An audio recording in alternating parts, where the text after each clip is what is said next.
ամբողջ դաշտը կիսվում է այդ երկու բևեռի, մեկ բևեռը աջակցում է Վաշինգտոնի օգոստոսի 8-ի համաձայնությունին, երկրորդ բևեռը չի աջակցում։ Առաջի բևեռի առաջնորդ ուժը քաղաքացիական պայմանագիրն է, որը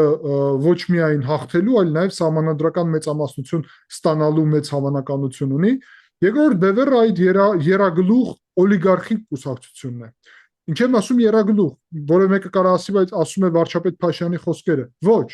ես ասում եմ երագլուխ, որովհետև իրանց առաջարկը փաստացի նույնն է։ Երեքն էլ խոսում են այդ աշխարհաքաղաքական համատեքստում Ռուսաստանին,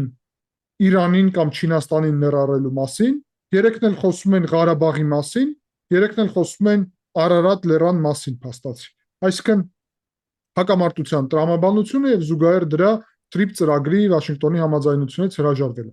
Ընդդիմադիր դաշտում ակնհայտորեն ես միշտ համարում եմ, որ շատ կարևոր է ընդդիմադիր Հայաստանը առողջ ընդդիմադիր դաշտ ունենա, այդ թվում քաղաքացիական պայմանագիրն էլ պետք է առողջ ընդդիմություն ունենա իրականում, որը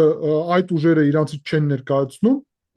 որովհետև այդ երեք ուժը եթե վերցնես, ապա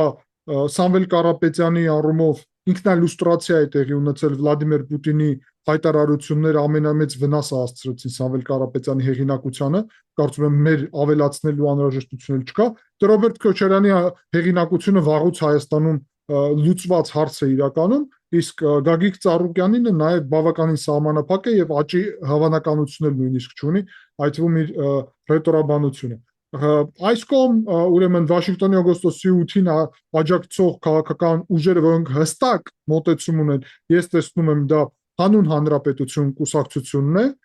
դա Հանրապետություն կուսակցությունն է, ուրեմն առաջինը պարոն Բաբաջանյանի կողմից առաջնորդված, երկրորդը պարոն Արամ Սարգսյանի կողմից առաջնորդված, նաև քրիստոնյա ժողովրդավարական կուսակցությունը, պարոն Շիրինյանի ակնհայտորեն աջակցում են Վաշինգտոնի օգոստոսի 8-ի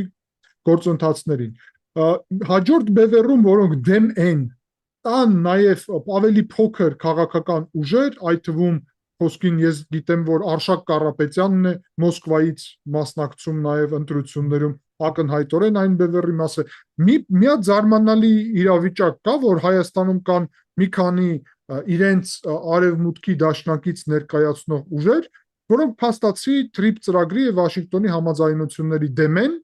որովհետեւ Վաշինգտոնի համաձայնությունները ներառում են Հայաստանի եւ Ադրբեջանի տարածքային ամբողջականությունը միմյանց հանդեպ ճանաչելը,